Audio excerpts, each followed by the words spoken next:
আমরা মানুষ গুনাহ করতে করতে আমাদের হৃদয়গুলি পাথরের মতো শক্ত হয়ে গেছে। বিশ্বাস করেন, পাথরের মতো শক্ত।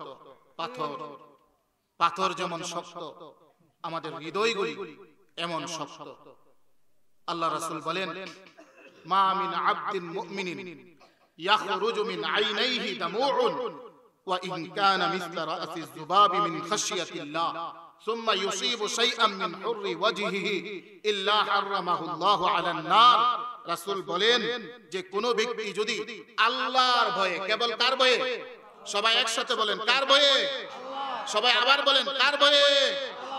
আল্লাহর ভয়ে যদি আল্লাহর কোন বান্দার চোখ থেকে এক ফোঁটা পানি ঝরে, কয় ফোঁটা পানি?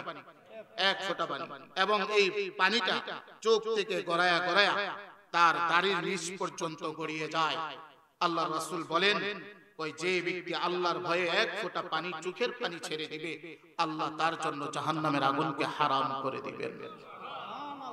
চোখের পানির এত দাম, চোখের পানির এত দাম।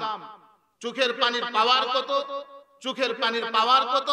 চোখের পানির পাওয়ার কত? উলামায়ে কেরাম তাফসীরের কিতাবে লিখছেন, ওই মুষলধারে যখন বৃষ্টি হয়, একেবারে মুষলধারে বৃষ্টি, ঝুম বৃষ্টি, এই ঝুম বৃষ্টি যখন হতে থাকে, ঘন্টার ঘন্টা বৃষ্টি হয়, 1 ঘন্টা 2 ঘন্টা 3 ঘন্টা বৃষ্টি হওয়ার পরে জমিনের 10 ফুট শীতল হয়। 10 ফুট, কয় ফুট? 10 ফুট। উলামায়ে কেরাম তাফসীরের কিতাবের মধ্যে লিখছেন, একজন মুমিন বান্দার চোখ থেকে যখন এক ফোঁটা পানি ঝরে আল্লাহর ভয়ে, আল্লাহ জমিনের 40 ফুট পর্যন্ত ঠান্ডা করে দেন। এক ফোঁটা চোখের পানি, এক ফোঁটা চোখের পানি, এক ফোঁটা চোখের পানির এত দাম, এত দাম, এত দাম। আমি এই জন্য আমি যে মাদ্রাসায় পড়াই, মাদ্রাসার স্টুডেন্ট প্রায় 1200-র মতো। গত আজকে কি বার? শুক্রবার। গতকালকে তাদের ইসলাহি তালিম গেছে, তো আমাকে কথা বলতে দেওয়া হয়েছে। দুপুর 12:20 আমাকে মাইক দেওয়া হয়েছে। আমি প্রায় 40 মিনিট পর্যন্ত তাদের সামনে কথা বলতেছিলাম। তো আমি আপনাদেরকেও বলছি, তাদেরকেও বলছি, আপনাদেরকেও বলি, অনুরোধ করি যে আমরা দিনের একটা সময়, যে কোনো একটা সময়, এটা হতে পারে আসরের পরে, হতে পারে মাগরিবের পরে, হতে পারে ইশার পরে, হতে পারে ফজরের পরে, একটা সময় একটু আল্লাহর জন্য বসেন। 5টা মিনিট হোক, 10টা মিনিট হোক, 10 মিনিটের জন্য একটু নীরব হয়ে নামাজের সুরতে বসেন, একটু দরুদ শরীফ পড়েন, একটু ইস্তিগফার পড়েন, একটু লা ইলাহা ইল্লাল্লাহ পড়েন, একটু লা ইলাহা ইল্লাল্লাহর জবাব দিলের ভিতরে লাগান। দেখবেন তো আল্লাহ দিলের মধ্যে কি পরিমাণ পরিবর্তনের ঢেউ দিয়ে দেন। দেখবেন মুহূর্তে অন্তরের অবস্থার পরিবর্তন হয়ে গেছে।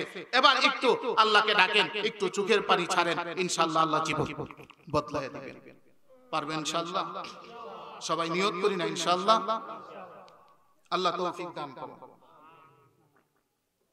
আপনারা ধৈর্য সহকারে প্রায় 1 ঘন্টার কাছাকাছি সময় বক্তব্য শুনেছেন। আল্লাহ আমাদের সকলকে ঈমানের বলে বলিয়ান হয়ে ঈমান নিয়ে বেঁচে থাকার, ঈমান নিয়ে আমাদেরকে কবরে যাওয়ার তৌফিক দান করুন। সকলে পড়ি আমিন।